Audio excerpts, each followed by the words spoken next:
So, like, they get to the edge here, and this is something that, like, you want to be able to do with sharking weapons, is use the ink that's already there. If Volty starts just, like, flailing around like crazy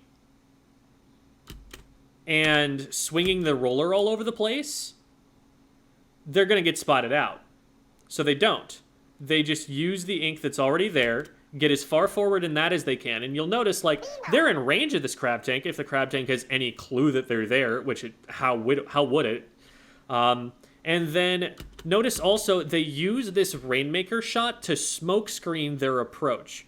So Volty's going to jump up right when this explosion is happening. Notice you can't see through this explosion. This explosion, just for, you know, however long it's on screen, is making it difficult to see Volty. So Bagel still has no idea that Volty's behind him until that happens. Another good pick from Volty. Coming up that ramp as a sharking weapon is really powerful because it's difficult for them to see from the angles that they've got. And Biscuit happens to be running away here that Volty sees. So they're able to just catch Biscuit, and Biscuit has to do the 180 to be able to get at him. Zuka comes out. Okay, this Booyah should help them get in here. Volty's going to try and go in with the Booyah as cover, and we'll see how Starburst counterplays this. But Volty gets one as Bagel retreats into that corner over there. Because, like, how in the world is Bagel supposed to know that this is coming?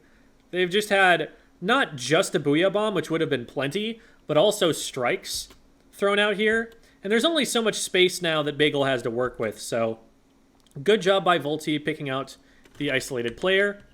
Volty does get a good sharking play over here on Biscuit, though. Notice how the way that Volty approaches this, and this is, again, really good for sharking weapon players to watch. You've got these two angles here, both of which Volty could have taken. Takes the one that's a little bit more off-center so that Biscuit is more likely to miss, and gets all the way up to Biscuit before engaging, and Biscuit has no chance. There's no way that Biscuit's weapon can possibly win that fight. I'll just let the official cast take it away for this last one. Has to find the engagement. Yeah, and it looks like they're going to be using Trip Strikes to get it. They are getting really close to that special. That Booyah Bomb's going to come out, though. Trip Strike coming out. Reflex going down. That is 2 down on the side of Starburst. Volty getting a huge flank off here. Going to be looking to get that Neo Splash. And this could be the zones going back over to Alliance Road.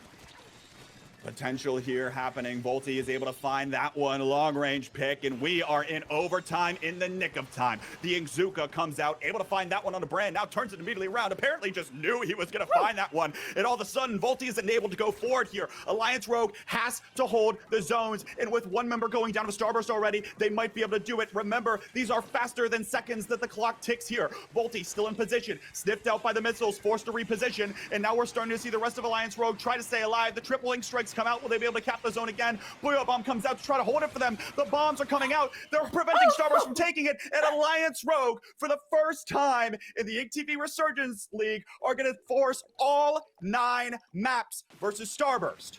Want to see how Game 9 went? Go watch it. Link in the description. Romeo says watch it.